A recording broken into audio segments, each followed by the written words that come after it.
noe som heter at smaken er som baken, og det kan vel kanskje bli en case her med gammel Model Y og ny Model Y. Den til venstre her har jeg eid selv privat sammen med min samboer og hatt den som familiebil i 2 år nå, gått 40 000. Dette er den helt nye. Dette har blitt den mest vanlige bilen i Norge i praksis.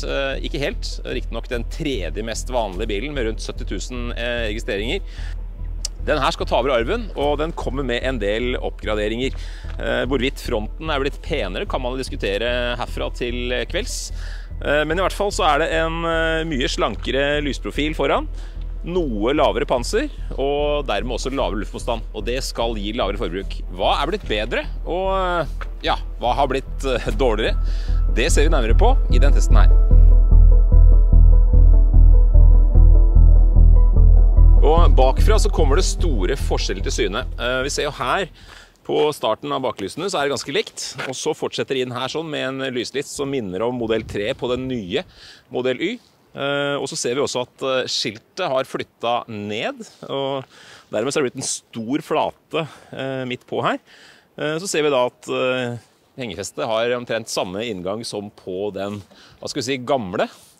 Dersom du ser bilene fra siden, så kan man jo se at her er det egentlig ganske likt. Profilen er den samme. Her skal du kikke veldig godt for å finne noe som er ulikt fra 2021 til 2025. Inne i bilen er det først og fremst nye forseter som er et betydelig løft i bilen. Og i de setene finner du nå også kjøling. Samt en god del finere materialer i overflatene som gjør at bilen har kommet litt mer inn i premium-segmentet, vil jeg påstå, enn den enklere førsteutgaven. Og det betyr også at prislappen på Tesla Model Y Long Range med firehjulsdrift starter nå på 535 000 kroner.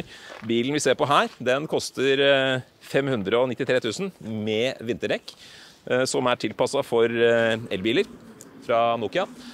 Og det gjør jo at bilen er blitt vesentlig mye dyrere enn den vi ser bak her. Og det var Tesla som kom opp med frunk-begrepet, det vil si bagasjerom foran. Her er det akkurat like mye plass som i den utgående utgaven, og det gir ganske god mulighet for å fylle på litt, særlig på veien til hytta. Det har jeg opplevd mange ganger selv. Da får du glatt 4-5 handleposer her. Komme seg av gårde, og i Model Y så har det nå også blitt skjermgiring, det vil si du setter bilen i drive via et sveip på skjermen. Det samme med revers, og det samme med park når det er på tid å stoppe. Tesla Model Y Long Range med firehjulsdrift er den første utgaven med ansiktsløftning, facelift, kall det hva du vil, oppgradering. Det er solgt ca. 3,5 millioner Model Y på verdensbasis, og så er det vel ca. 70 000 av dem som befinner seg i Norge. Når denne bilen jeg kjører nå koster 593 000, hvorav ekstrautstyr er ca. 58 000.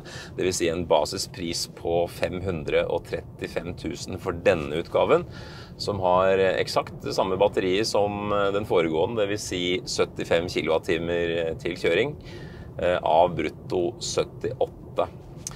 Og den største forskjellen jeg merker her, alt er jo det samme av dimensjoner og plassforhold inne i kupéen.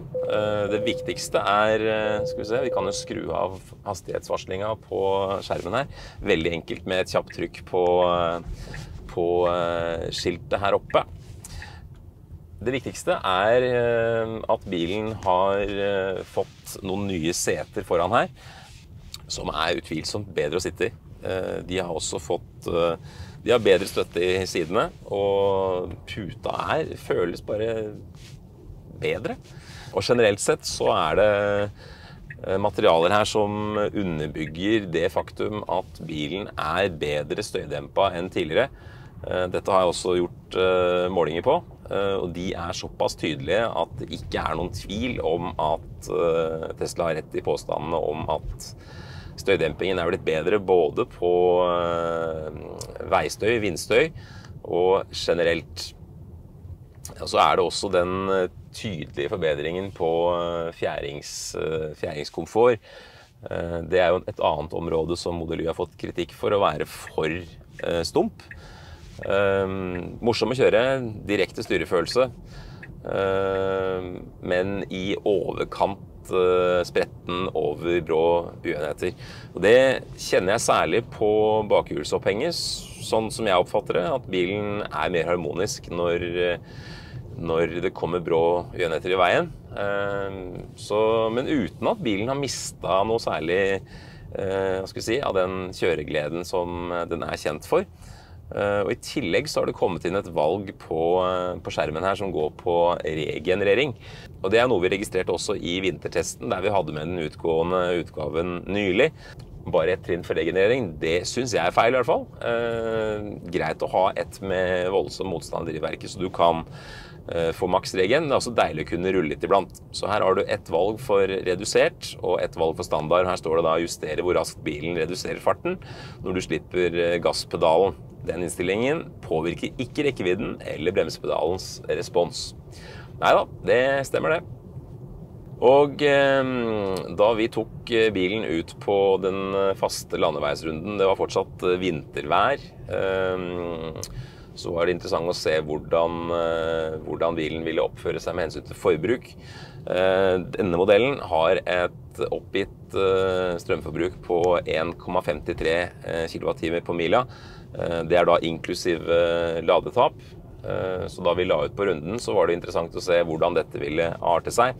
150 km omtrent, og da endte vi, så vidt jeg kan huske, uten å se på tallene nå, det kan jeg jo ikke, på 1,57 kWh per mil.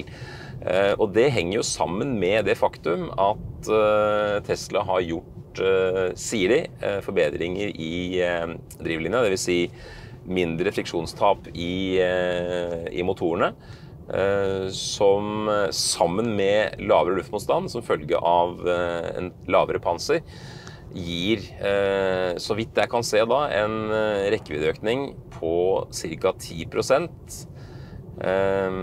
uten at det er gjort noen andre større tekniske endringer. Så da får man jo mer ut av batteriet da, uten å gjøre noe med det. Ellers er det mest likt, kanskje med unntak av dette nøkkelkortet som før lå her, eller skulle legges her. Det skal fram i induksjonsramma for lading av mobiler. Det er for øvrig 2 plasser for induksjonslading av mobil, og så er det i tillegg USB-C-uttak for lading av mobil inne i oppvaringsboksen. Den også er lik i volum, så vidt jeg klarer å se. En annen forandring er at de i baksetet de har fått seg en egen skjerm og klimastyring. Og det betyr jo at kidsa kan få litt ekstra underholdning i baksetet på de lengre turene. Både for strømming av lyd og video, og mulighet for spill. Det er det ingen barn som liker, så det må jo være helt topp. Det meste gjøres jo på skjerm her, med visse unntak. Her er faktisk blinklyshendelen beholdt, i motsetning til i modell 3, så antagelig er det Teslas svar på kritikken som kom rundt det. Den skal også føles litt mer solid, og det gjør den jo for så vidt også. Når man skal stille i rattet, så er det scrollehjulp her som tidligere. Liten endring på vindusspyler, som også er her, der den før var på hendel. Og da trykker man her, og så får man også opp da vindusviskerhastighet på skjerm, og kan justere det der. Men enkel vindusspyling gjør man da med et trykk på rattet. Når det gjelder hurtigladeopplevelsen jeg hadde i morges, nå valgte jeg å la bilen skli godt ned på batterikapasiteten. Kun en kort ladeøkt på hjemmeladeboksen i går kveld, opp til 22%, for så å forvarme batteriet nå i morges. Det var en 4-5 minusgrader, så vinteren er fortsatt på plass. Og da ble det vel ca. 30 minutter og en kjøretur på 32 km, 3,2 mil med forvarming aktivert via navigasjon. Det er noe Tesla ennå ikke har tatt til seg beskjeden på, at det kunne vært fint å ha en manuell aktivering av forvarming. Jeg har hatt visse utfordringer med å få bilen til å forvarme på vei til en fremmed hurtiglader, så der ligger det et forbedringspotensial, hvis ikke det da allerede er fiksa, uten at jeg har sett nærmere på det. Jeg tar et lite forbehold om det. Forvarming, det må du ha uansett, om det er en Tesla Superlader, eller det er en annen hurtiglader du velger å bruke den aktuelle dagen. Så da, når vi satte i gang med testing her, så vi ganske fort 251 kilowatt på skjermen. Ergo nådde vi makseffekten. Deretter så falt ladekurven ganske kjapt, sånn som den pleier i Tesla. Det er plug and play og enkelt og greit, men raskest er Tesla på ingen måte lenger. Det er en stund siden. 10-80 intervall, det tok 34 minutter, var det vel. Og så gikk det jo relativt tregt opp til 90%, som vi velger å gjøre for å bare sjekke farten. Så det er litt å gå på her, Tesla. Det er vel kanskje et signal om at det er på tide å tenke 800 volt systemspenning snart, som for Cybertruck, også i de vanlige bilene. Men dette er en bil som i tillegg da også har blitt mer energieffektiv enn tidligere. Får mer ut av det batteriet som kanskje noen kunne tenke seg ble litt større. På plussiden er jo da at bilvekten ikke øker noe særlig, som gjør at Model Y fortsatt føles lett og agil. Nå har den riktig nok passert 2 tonn med en viss margin, opp fra de 1981 kiloene den tidligere var, det vil si den typegodkjente vekten. Nå er vi på nordsiden av 2 tonn. Ikke mye, bilen føles fortsatt lettere enn sine kilo. Så hva er konklusjonen?